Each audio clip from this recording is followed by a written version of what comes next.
Hola, buenos días. Estamos acá con el licenciado Ignacio Albornoz, psicólogo, que vamos a hacerle una serie de preguntas en cómo, desde su perspectiva, puede ayudar a los pacientes en un tratamiento del dolor. Hola, ¿cómo te va, Ignacio? Buen día, ¿qué tal, Diego? ¿Cómo estás? Todo bien, todo bien. Bueno, vamos a hacer unas preguntitas como para poder ayudar a la gente en su Ujú. tratamiento del dolor, siendo que muchas veces estos dolores son crónicos y sabemos que puede afectar la vida social y familiar. Así que antes que nada, vos si me puedes decir cómo influyen las emociones en el tratamiento del dolor en el paciente que sufre un dolor crónico. Bueno, muy interesante la pregunta. Pensaba desde tu área, claro, el compromiso orgánico es absoluto, digamos, la persona que llega a vos, evidentemente ya está probablemente más que aquejada de un dolor, digamos, ¿no? No es solo una molestia. Bueno, digamos, si bien estamos acostumbrados a pensar el dolor en lo físico, digamos, porque es lo primero que se impone, ¿no? El bebé cuando llora, por ejemplo,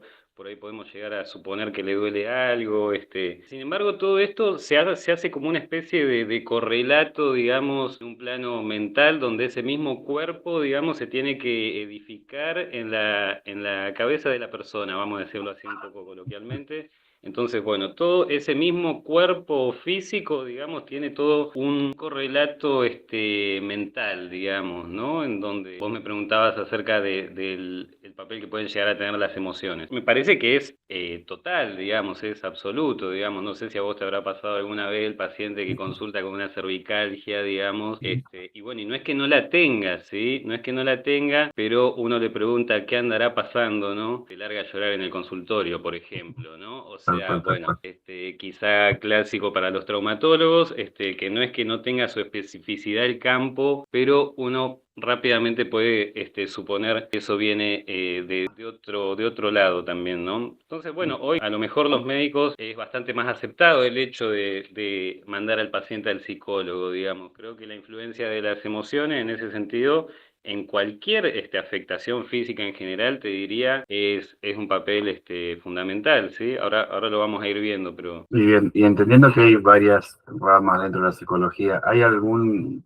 concepto, algún modelo en las terapias psicológicas como para ayudar, por ejemplo, sea una terapia cognitivo-conductual o un mindfulness? O sea, ¿cuál es la terapia que más puede ayudar en estos casos desde tu experiencia? En ese sentido, me parece que por ahí no sé cómo serán los modelos médicos, digamos, pero en general, al menos en mi campo, digamos, uno tiene como esa determinación del modelo teórico que más ha estudiado. Entonces, en ese sentido, parece que, por lo que he escuchado de pacientes, ¿no? Depende el tipo de afectación, el tipo de dolencia, ¿no? Algunas cuestiones quizá pueden enganchar, como vos decías, más desde lo emocional y hay mucho para trabajar ahí en el relato, digamos, en las asociaciones de la persona, parece más un estilo psicoanalítico, digamos, ¿no? Parece más un estilo de que esa persona necesita hablar. Y la verdad es que hay pacientes a los que, vamos a decir así, no son tanto de hablar, ¿viste? Hay pacientes que no les gusta tanto recordar o asociar o reflexionar en ese sentido y es probable que necesiten algo mucho más directivo. Yo no te podría hablar de un modelo general para el dolor crónico, por ejemplo, pero sí creo que eso va a depender por ahí a veces de ciertas características de las personas. Como se dice que hay pacientes, digamos, prefieren ir a tomar la medicación que ir a hablar con el psicólogo, digamos, ¿no?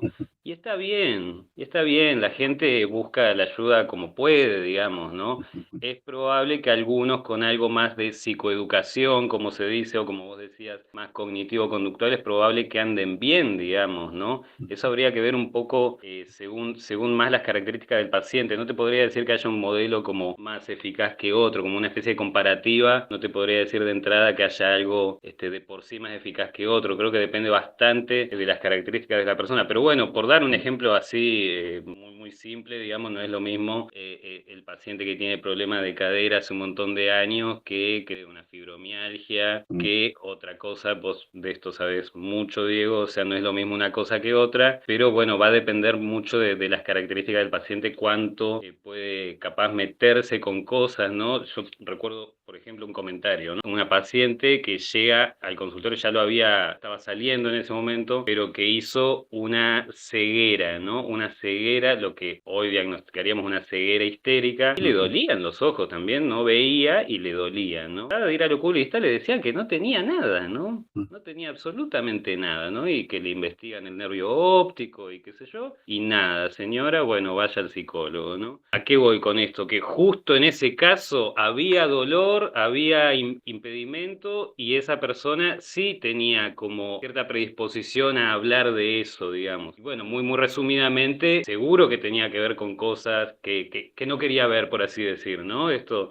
no siempre son tan accesibles por ahí las interpretaciones, digamos, pero esa persona justo sí sirvió mucho a hablar de cosas que le pasaban. A otro quizás no tanto, Diego, ¿no? Pensaba un poco en eso. Bien, y vos me decías, ¿no? Hay gente que es más difícil poder sacarles como tener que sacárselo con tirabuzón, ¿me entendés? O sea, Sí, un poquito, sí. no a la fuerza, pero usando Ujú. estrategias. Más allá del cognitivo conductual, como decía recién, ¿hay, por ejemplo, algunas otras estrategias o de relajación o algo que le ayuden, por lo menos primero a ir procesando esto y después puedan expresar lo que le está pasando? Sí, por supuesto. En cuanto a relajación, yo te diría, insisto, no quiero ser relativista, pero lo que, en ese sentido, lo que le sirva al paciente, digamos, ¿no? No sé si vos has escuchado, hay gente que se relaja tocando el piano, digamos, y hay gente que necesita hacer yoga y le hace bien. Capaz otro que le hace bien, bueno, no sé, jugar a la pelota. Bueno, ahí depende, viste, cómo esté el compromiso físico, digamos.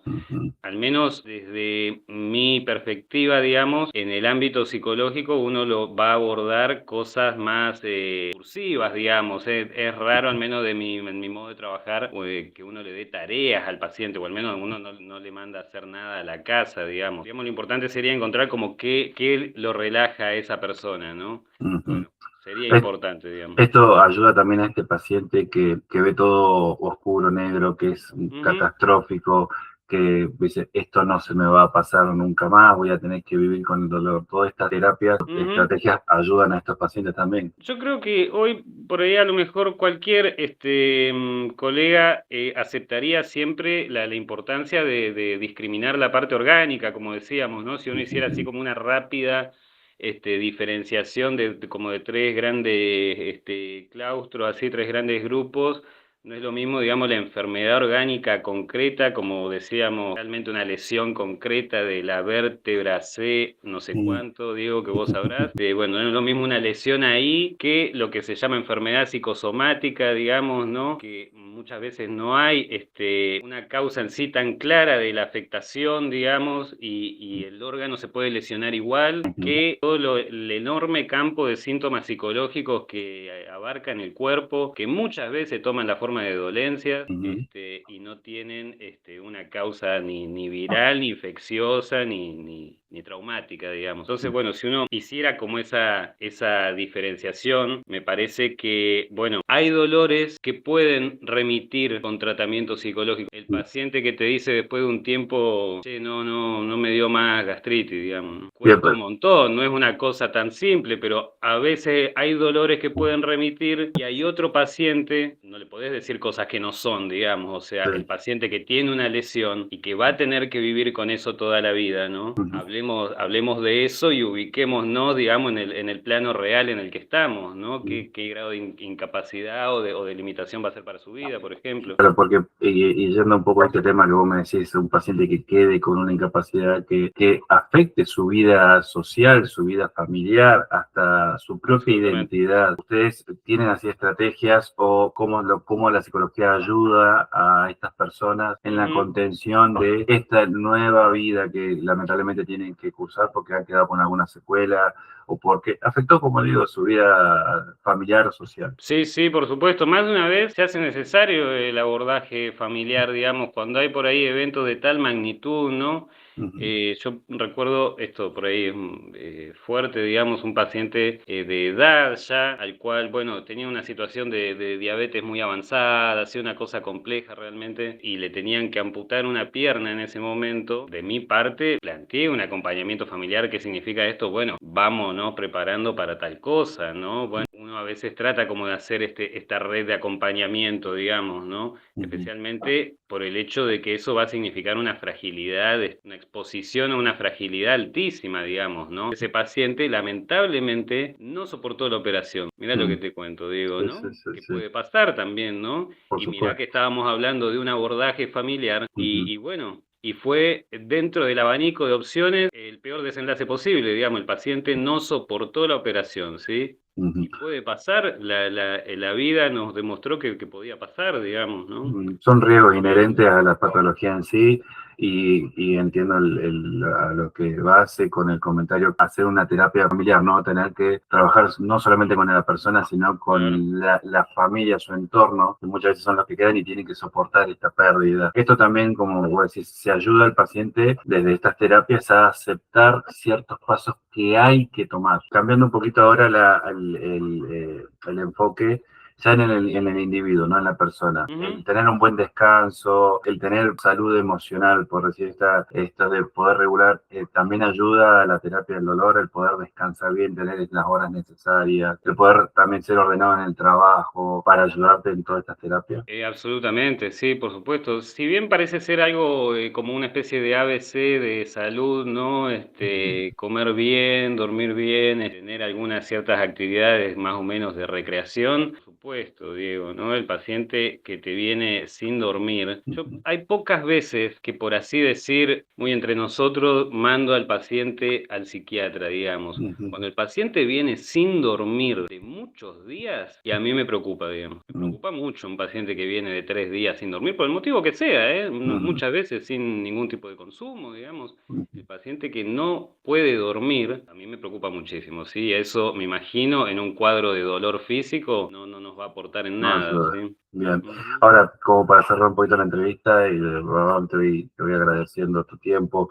¿Te han hablado, porque yo tenía la oportunidad de estar en otros centros que hacían un trabajo multidisciplinario en la terapia del dolor, entendiendo que todo paciente es único e irrepetible, toda persona es única e repetible, y Sí. dentro de los tratamientos, yo siempre les digo al paciente, es una mesa que tiene sus distintas patas. Las patas tienen que estar bien como para poder llegar a un buen resultado, sea de la parte profesional mía, desde mi especialidad, cómo lo puedo ayudar, desde la rehabilitación, la kinesiología, también desde la parte de la persona misma, cómo se ayuda a la persona, y siempre la pata de psicología. ¿Algún grupo de acá de la zona te invitó o te dijo, mira, necesitamos trabajar en el dolor en una forma multidisciplinaria? ¿Te llegó alguna vez una invitación de eso? Claro, y en mi caso, digamos, trabajé en la ciudad acá en 2 centros que lo que se dice comúnmente centro de rehabilitación en el sentido de, bueno, discapacidad y traumatología, digamos, y en ese sentido uno era quizá más general de adultos, ¿no? Y el otro era específicamente de niños, ¿no? Entonces, en ese sentido, más todavía con niños, pero con adultos también, ¿no? El abordaje interdisciplinario, no solo por las especialidades físicas, digamos, como cuando se atiende un paciente en kinesiología, fonoaudiología, qué sé yo, terapia ocupacional, un abordaje psicológico, pero es absolutamente necesario, como decíamos hoy, por la parte familiar, por la parte, como vos dijiste, individual del paciente. Muchas veces hay capacidades sin dolor y muchas veces hay discapacidades con mucha presencia del dolor en niños, en adultos. Entonces eso es un poco como vos decías, a ver hasta qué punto podemos como acotar esa presencia, ¿no? Porque la presencia del dolor en el psiquismo generalmente dificulta mucho el pensamiento, ¿sí? Esto que vos decías, ¿no? O sea, es muy difícil cómo sostenerse o proyectarse cuando eso es muy presente, ¿no? Perfecto. Muchísimas gracias por tu tiempo, Ignacio. Fuiste muy claro. Yo siempre recomiendo que hay que hacer una contención psicológica del paciente que sufre dolor, porque afecta, como lo hablamos en la entrevista, a la vida social, familiar, al individuo mismo. Así que, bueno, te agradezco, Ignacio, tu tiempo. Fuiste muy claro, así que, bueno, nos estaremos Bueno, viendo, ¿sí? muchas gracias por la invitación, Diego. Por nada. Hasta luego, Ignacio. Bueno, chao, chao.